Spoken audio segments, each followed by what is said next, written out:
welcome back to the My Coach for Life YouTube channel. Now today I'd like to share with you a story from a recent experience I had whilst on holiday with my family.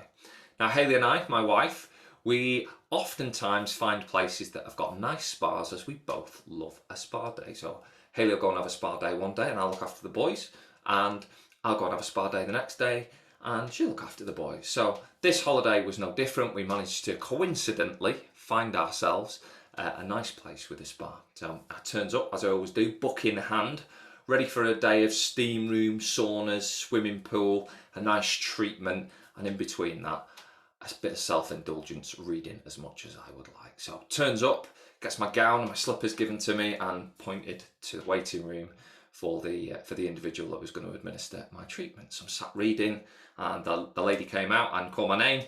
So goes into the room, sits down, does the usual stuff, filling in the questionnaire and is there anything wrong with me, all that kind of good caper, and jumps onto the bed, puts my book down and said, "Oh, what are you reading?"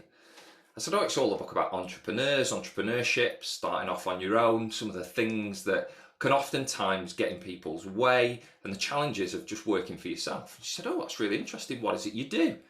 So I'm a professional coach, so I help all sorts of different people, but generally speaking, I'm working with business owners, leaders, people who perhaps are getting in their own way and just want to move forward in life. I help them to get out of their own way and improve their confidence. She said, "Oh, so that's really interesting." She said, I've been wanting to start something myself for a while." I said, "Oh, tell me a little bit more." She said, "Well, I work here part-time."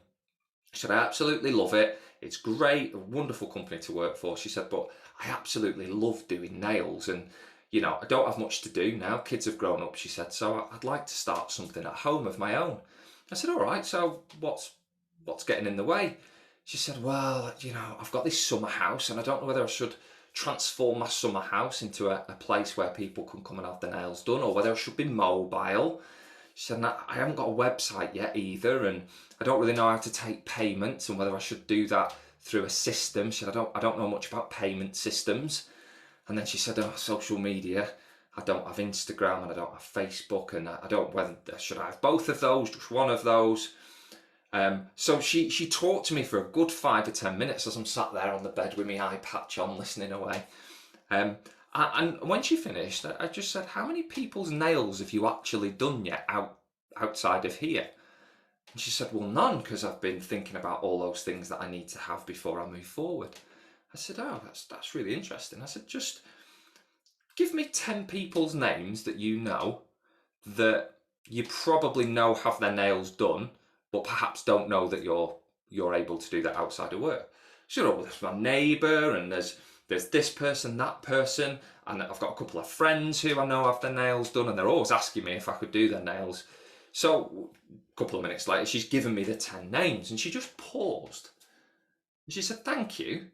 I said, What are you thanking me for?" She said, "Well, I've been so caught up in all this other stuff that I think I need to have, that I haven't actually done any nails, and I haven't actually told anybody that I'm doing nails."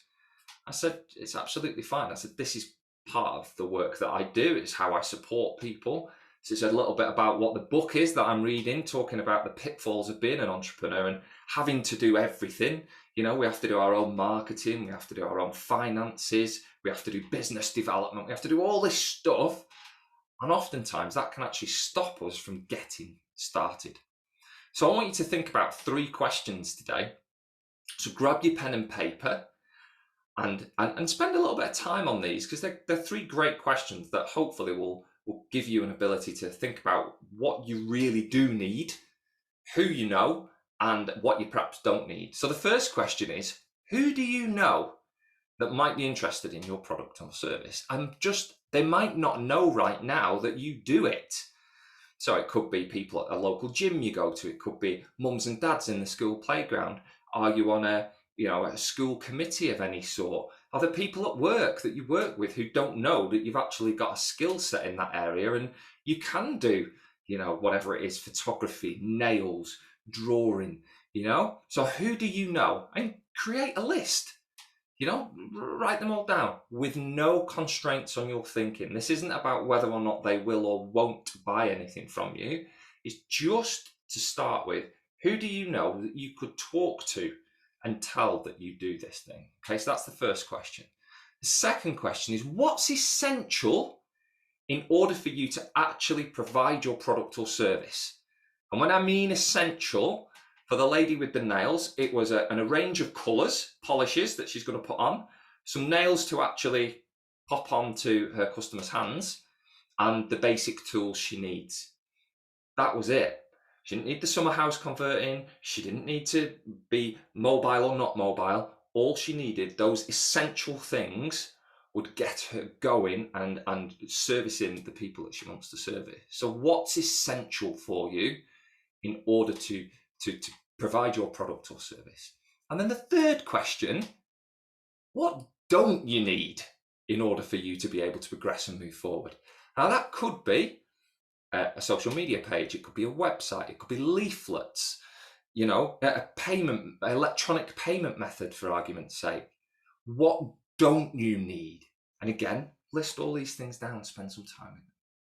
Okay, so hopefully on the back of that, what you've got is some people you can go and talk to, what you actually essentially need, just the bare essentials in order for you to be able to move forward, and a list of things that might be nice to have at some point in the future.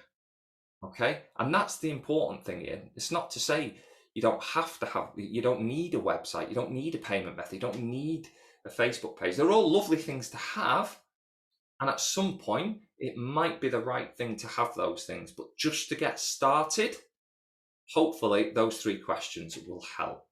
If you like this video, you probably also like start smaller than you think you should.